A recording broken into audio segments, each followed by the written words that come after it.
it's Marie L. I'm at my first book signing, hopefully first of many.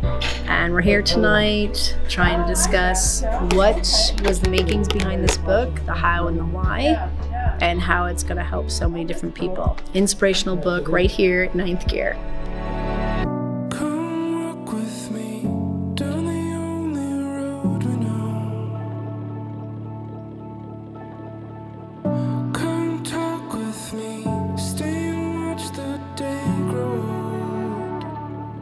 I've been waiting for the moment to arrive.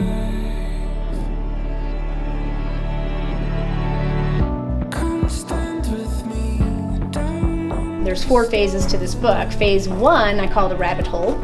But it's important to know this because it starts in such a sad place and kind of the moment in my life where I was on my knees and at my wit's end. Wit's end means my failed attempt at a suicide. But to start there and for it to end, I guess having my family and knowing that I made it through. What was really interesting was to start writing this from the perspective as a mother. And to get to that point, you're pretty raw and you're pretty vulnerable. And I remember praying to God and kind of yelling at him like, hey, where were you? Like, why did you let this happen to me? And that was probably one of my first spiritual experiences I had as a teenager. And I remember hearing, I never left you, it was you who left me. And I realized that he'd kind of been there forever and I just abandoned, from 13 to 18, I stopped praying. I think I started getting on these trips to Lakefront. I had a couple near-death accidents, which are in there. And I would shift gears, which is part of the title. So when I would shift gears, I was going at high speeds. It wasn't meant for the speeds and the duration that I was going. So at one point, several points, my chain would fall off when I would shift gears. So I was in this neighborhood, which I didn't know was a high crime neighborhood. I'm just stopping, fixing my bike, and this old couple comes by and comes out and goes, honey, what are you doing here? You're gonna get killed. Do you know where you are right now? I just looked at her like, whatever, this is my route, this is what I take, right?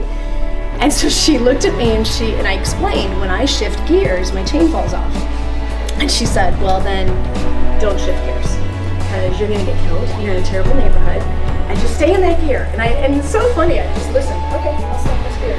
I did not know what gear is. I go to this bike trip across Iowa, having the time of my life. Around the last day of the trip, and I kept trying to keep pace with all these teams, and they would kind of ditch me, and I didn't know why.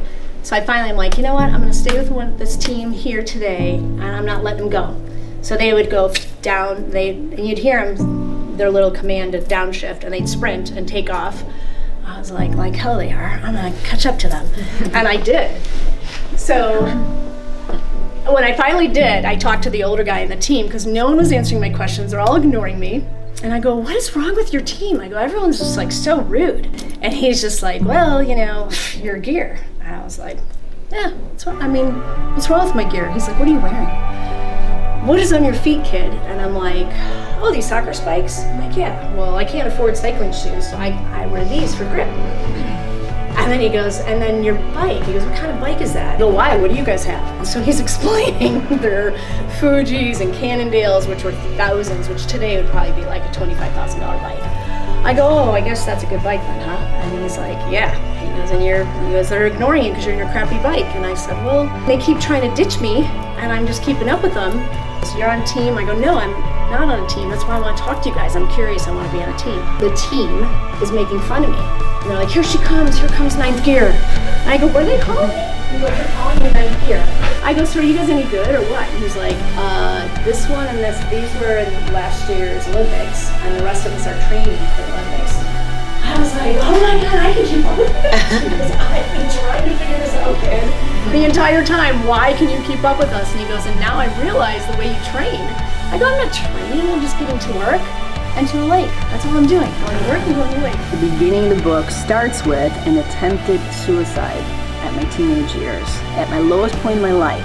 Now, fast forward, check it out. I am now on pace with the team in training from the Olympics. There's no way I could have kept up with that team 6 months prior. But because the bike was part of my healing strength journey, now I'm on pace. So I'm mentally and physically extremely strong in 7 months. For me to write this book really just was a push, and I was more compelled to see if I could help somebody that was in my mindset at that age, that it would be worth the vulnerability for coming out with my true story. You know, I have best friends that did not know exactly where I was during that time. My kids did not know that I went through that dark space and time. And coming up with the courage to write about that. So it really was, I would say, a leap of faith to propel me to do this. Because if I can change the life of that one child or that adult, you know, 2020, a lot of people have been through a really tough time around the world. So kind of amazing timing, and I certainly didn't plan it. I started in 2017. So I think if someone were to say, well, who's it for? Who isn't it for? Who doesn't need inspiration? And with that being said, I was on the radio show Saturday morning, that was surreal. And he found me on Facebook, and he goes, I started reading your book. He goes, you know what, I really liked it. He's like, I don't like reading, but I like your book. I go, where are you at? He goes, well, I'm on that Conquering Your Healing list. I'm like, oh, you're not even on the good parts. I'm like, wait till you get to the bike trip. Wait till you get to me riding the lakefront. I go, there's so many better pieces of it, but I want you to get it. So, I mean, that was really cool. However, for me, what's exciting is that it just starts to like be a drop in the bucket and a ripple effect.